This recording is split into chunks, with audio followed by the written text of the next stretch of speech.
Dear friends, welcome to our channel. Let's make them easy. আলোচনা করছি Gerard ম্যানলে হপকিন্সের বিখ্যাত একটি কার্টাল সনেট পাইট বিউটি নিয়ে। হপকিন্স একজন ইংলিশ পোয়েট যে 1844 সালে জন্মগ্রহণ করেন এবং 1889 সালে মৃত্যুবরণ করেন। তিনি ছিলেন জেসুইট প্রিস্ট, তাই তার চিন্তাভাবনা ছিল ঈশ্বরের সৌন্দর্য নিয়ে আলোচনা করা বা সৌন্দর্যের বর্ণনা করা। পাইট বিউটি অর্থ হচ্ছে ন্যাচারাল বিউটি, যাতে মিক্সিং থাকবে অর্থাৎ ব্লেন্ডিং থাকবে, দুই বা ততোধিক সৌন্দর্যের সমন্বয়ে বা কম্বিনেশনে যে সৌন্দর্যটা ফুটে উঠবে এমন একটা সৌন্দর্যের কথাই তিনি তুলে ধরেছেন এই পাইট বিউটিতে। ক্যাটাগরির দিক থেকে এটা একটা কার্টাল সনেট। আমরা জানি যে পেত্রাকান সনেটে অক্টাভে 8টি লাইন থাকে এবং সেস্টেটে 6 লাইন থাকে, কিন্তু এই কার্টাল সনেটে অক্টাভেই 6 লাইন থাকবে এবং সেস্টেটে থাকবে 4 লাইন এবং পরের একটা লাইন, সেটা আমরা হাফও ধরতে পারবো এবং ফুলও ধরতে পারবো। যদি আমরা হাফ ধরি তাহলে 4.5 লাইন এবং যদি ফুল ধরি তাহলে 5 লাইন, অর্থাৎ কার্টাল সনেটে মোট লাইন থাকছে 11 লাইন। প্রথমে থাকবে 6 লাইন এবং এর পরে থাকবে 5 লাইন, টোটাল 11 লাইন। এবং এখানে রাইম স্কিম দেখা যাচ্ছে প্রথম 6 লাইনের এবিসি এবিসি এবং পরের যে 5 লাইন তার 3 লাইনের ছন্দ এরকম ডিবিসি এবং এর পরে থাকবে ডিসি, অর্থাৎ 5। তাহলে উপরে 6 নিচে 5, এই টোটাল 11 লাইন। আমি বোঝাতে চাচ্ছি যে কার্টাল সনেটে মোট লাইন থাকে 11টি, আর যদি অর্ধেক থাকে তাহলে 10.5টি। কবিতাটি লেখা হয়েছে 1877 সালে এবং এটি পাবলিশড হয়েছে 1918 সালে, অর্থাৎ জেরার্ড ম্যানলে হপকিন্সের মৃত্যুর পরে এটা পাবলিশড হয়েছে। কবিতার ব্যাকগ্রাউন্ড: 1877 সালে হপকিন্স যখন প্যান্থেসফ ইন নর্থ ওয়েলস, এটা একটা জায়গার নাম, এখানে থিওলজি অধ্যয়ন করছিল। থিওলজি শব্দের অর্থ হচ্ছে ধর্মতত্ত্ব। যেহেতু তিনি একজন জেসুইট প্রিস্ট ছিলেন, তাই তিনি ধর্মতত্ত্ব নিয়ে যখন অধ্যয়ন করছিলেন তখন গ্রীষ্মকালে কান্ট্রি সাইডের সৌন্দর্য দেখে তিনি মুগ্ধ হয়েছিলেন এবং এই সৌন্দর্যে বিমোহিত হয়ে বা এই সৌন্দর্যে আকৃষ্ট হয়ে তিনি উক্ত কবিতাটি রচনা করেছিলেন। এই কবিতাতে হপকিন্স ঈশ্বরের প্রশংসা করেছেন বা তার সৃষ্টির প্রশংসা করেছেন, তার সৃষ্টির সৌন্দর্য রয়েছে, এই সৌন্দর্যের প্রশংসা করেছেন। তিনি একজন ক্যাথলিক ছিলেন।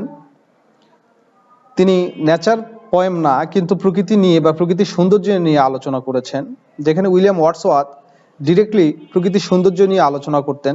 উইলিয়াম ওয়ার্ডসওয়ার্থ ছিলেন একজন প্যান্থেইস্ট, অর্থাৎ সর্বস্বরবাদ।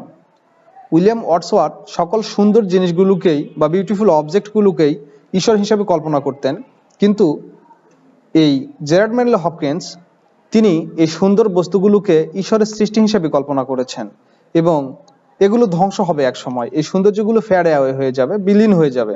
সুতরাং হপকিন্স এখানে বুঝাতে চাচ্ছেন যে সুন্দর জিনিসগুলো নষ্ট হয়ে যায় বা ধ্বংস হয়ে যায়, কিন্তু ঈশ্বর নষ্ট হয় না বা ধ্বংস হয় না, বা ঈশ্বরের বিনাশ নেই বা বিনাশ হয় না। সুতরাং ঈশ্বর শাশ্বত, চিরন্তন, কিন্তু তার সৃষ্টি হচ্ছে ক্ষণস্থায়ী বা টেম্পোরারি। যেখানে উইলিয়াম ওয়ার্ডসওয়ার্থ সকল সুন্দর জিনিসগুলোকেই বা বিউটিফুল অবজেক্টগুলোকেই সে ঈশ্বর হিসেবে ভাবতেন, কিন্তু জেরার্ড ম্যানলে হপকিন্স ভাবছেন এই সুন্দর জিনিসের একজন স্রষ্টা রয়েছে এবং তিনি আরো সুন্দর। এটাই হচ্ছে মূল কথা।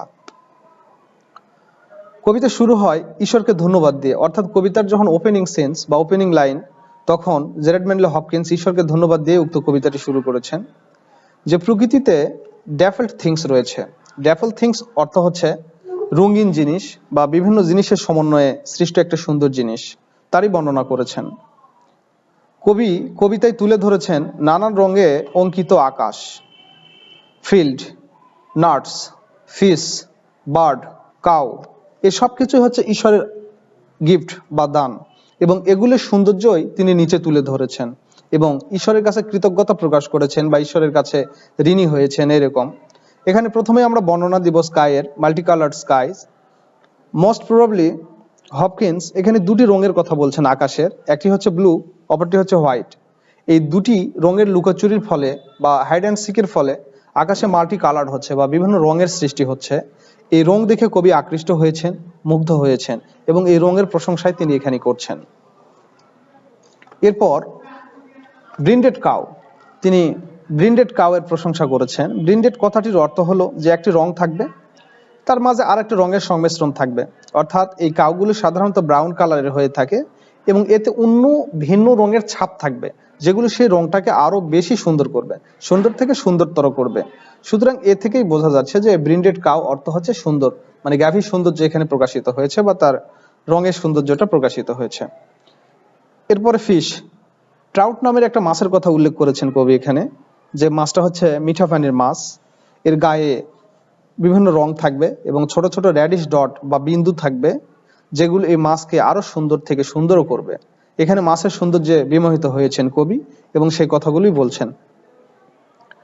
এর পরের স্টেপে কবি প্রশংসা করেছেন চেস্টনাটস, অর্থাৎ বাদাম। এটা এক শ্রেণীর বাদাম। এই বাদামগুলো যখন গাছ থেকে ফল করে বা ট্রি থেকে ফল করে পড়ে যায়, তখন এর রং সবুজ থাকে এবং এর শেল বা এর খোলসটা অনেক শক্ত থাকে এবং এর ভিতরে কোর বা যেটা আমরা কি বলবো, শ্বাস বলবো, এটা অনেক নরম থাকে। হপকিন্স এই নাটকে তুলনা করেছেন কোল বা কয়লার সাথে, মানে কয়লার উপরটা অনেক কালো থাকে, বিশ্রী থাকে, কিন্তু এর ভিতরে আগুন থাকে, লাল টকটকে থাকে। এটা একটা ভিন্ন সৌন্দর্য। সুতরাং এই চেস্টনাট ট্রি যেটা বা এই চেস্টনাট বাদাম, এই বাদামের সৌন্দর্যে বিমোহিত হয়ে কবি এইভাবে বর্ণনা দিয়েছেন এবং এটা তুলনা করেছেন কয়লার সাথে। প্রিন্সেস, এই প্রিন্সেস হচ্ছে স্মল বার্ড, মানে ছোট্ট একটা পাখি, যার গায়ে বহু রঙের মিশ্রণ থাকবে বা আছে। ডানাতে নানা রঙের আভা দেখা যাচ্ছে এবং এই পাখিটির এক এক জায়গার এক এক রং এই পাখিটির সৌন্দর্যকে আরো বাড়িয়ে তুলেছে এবং কবির কাছে একটা ভিন্ন ধরনের সৌন্দর্য ধরা পড়েছে এবং তার সৌন্দর্য বৃদ্ধি পেয়েছে বহুগুণে। সুতরাং আমি বুঝাতে চাচ্ছি যে জেরার্ড ম্যানলে হপকিন্সের এই কবিতাটা অত্যন্ত ছোট একটা কবিতা, সনেট, কিন্তু এই কবিতাটা পড়ার জন্য বা বোঝার জন্য স্ট্রং ইমাজিনেশন পাওয়ার থাকা দরকার, অর্থাৎ প্রচন্ড কল্পনা শক্তি। যে সুন্দর বা বিউটিফুল অবজেক্টগুলো কবি দেখেছেন, এটা নিয়ে আরো সুন্দরভাবে জানার জন্য, বোঝার জন্য ইমাজিনেশন পাওয়ার থাকতে হবে। ইংলিশ ল্যান্ডস্কেপ, এখানে ভূখণ্ডগুলোকে ছোট ছোট প্লট বা টুকরোয় ভাগ করে দেখেছেন কবি, যেগুলো দূর থেকে দেখতে ভিন্ন রকম মনে হচ্ছে। ভিন্ন রঙের সৌন্দর্য সৃষ্টি হয়েছে এখানে বা দেখা যাচ্ছে। এখানে ফার্মিং ল্যান্ড রয়েছে, লাইভ স্টক রয়েছে, গবাদি পশু রয়েছে, অর্থাৎ এখানে জলাধার রয়েছে, আবার কোথাও ভূমি রয়েছে। এই প্রকৃতিতে, এই ল্যান্ডস্কেপে কবি দেখে বিমোহিত হয়েছেন, এটাকে দেখে যে কোথাও জলাধার, কোথাও আবার স্থলভূমি, অর্থাৎ এই ল্যান্ডের বা ল্যান্ডস্কেপ, ভূখণ্ডের যে সৌন্দর্য, এটা কবিকে বিমোহিত করেছিল। এখানে সর্বশেষ এক্সপ্লেনেশন কবি দিচ্ছেন এইভাবে, ট্রেডস অ্যান্ড অ্যাক্টিভিটিস। এই এক্সাম্পলগুলোর মধ্য দিয়ে মানুষের আচার আচরণ, চালচলন, একজন থেকে আরেকজনের ভিন্নতা, ভ্যারাইটি, এগুলো তুলে ধরেছেন। একজন মানুষ আরেকজন মানুষের কাছ থেকে ভিন্নতর, এই যে একটা বৈচিত্র্যতা, একজনের স্টাইল আরেক রকম, আরেকজনের সাথে ভিন্নভাবে কথা বলে, ইত্যাদি ইত্যাদি। এই ডাইভার্সিটি এখানে কবি তুলে ধরেছেন, যে মানুষের বৈচিত্র্যতা, মানুষের ভিন্ন ধরনের কথা বলা, চালচলন, রীতিনীতি, এই যে একটা বৈচিত্র্যতা, এটাও পাইট বিউটি বা বিভিন্ন সৌন্দর্যের সংমিশ্রণে এই সৌন্দর্যটা তৈরি। অবশেষে কবি বোঝাতে চাচ্ছেন, সকল সুন্দর বস্তুর একাধিক রঙের সমন্বয়ে সৃষ্টি হয়েছে বা বিভিন্ন রঙের ব্লেন্ডিং বা মিশ্রণের ফলেই আরো সুন্দর হয়েছে। এগুলো সুন্দর থেকে সুন্দরতর হয়েছে এবং একসময় ধ্বংস হয়ে যাবে বা বিনাশ হয়ে যাবে, এগুলো নষ্ট হয়ে যাবে, কিন্তু ঈশ্বরের ধ্বংস হবে না। ঈশ্বর শাশ্বত, কেননা ঈশ্বরই হচ্ছে এই সুন্দর জিনিসের ক্রিয়েটর বা স্রষ্টা। এই বিউটিফুল জিনিসগুলো স্রষ্টাই হচ্ছে ঈশ্বর। সুতরাং কবি এখানে বোঝাতে চাচ্ছেন, বিউটিফুল অবজেক্ট অফ নেচার অথবা বিউটিফুল থিংস, এগুলো হচ্ছে টেম্পোরারি, যেগুলো একসময় বিনষ্ট হয়ে যাবে, কিন্তু ঈশ্বর কখনোই বিনষ্ট হবে না, ঈশ্বরের কখনোই বিনাশ নেই। সুতরাং পাইট বিউটি কবিতার মূল বক্তব্যটা এরকম ছিল, যে বিভিন্ন সৌন্দর্যের সমন্বয়ে একটা সৌন্দর্য, অনুপম সৌন্দর্য। এখানে কবি বেশ কয়েকটা জিনিসেরই ব্যাখ্যা দিয়েছেন, সেগুলোর বর্ণনা দিয়েছেন। এখানে ইমাজিনেশনটাই বড় কথা, ইমাজিনেশনের মধ্য দিয়ে কবি এগুলোকে কল্পনা করেছেন এবং সুন্দরভাবে তুলে ধরেছেন। তো আজকে লেসনটা এতটুকুই ছিল। ধন্যবাদ সবাইকে সাথে থাকার জন্য। যদি লেসনটা ভালো লেগে থাকে অবশ্যই আমার চ্যানেলটাকে সাবস্ক্রাইব করবেন, লাইক দেবেন, কমেন্ট করবেন, শেয়ার করবেন। ধন্যবাদ সবাইকে সাথে থাকার জন্য।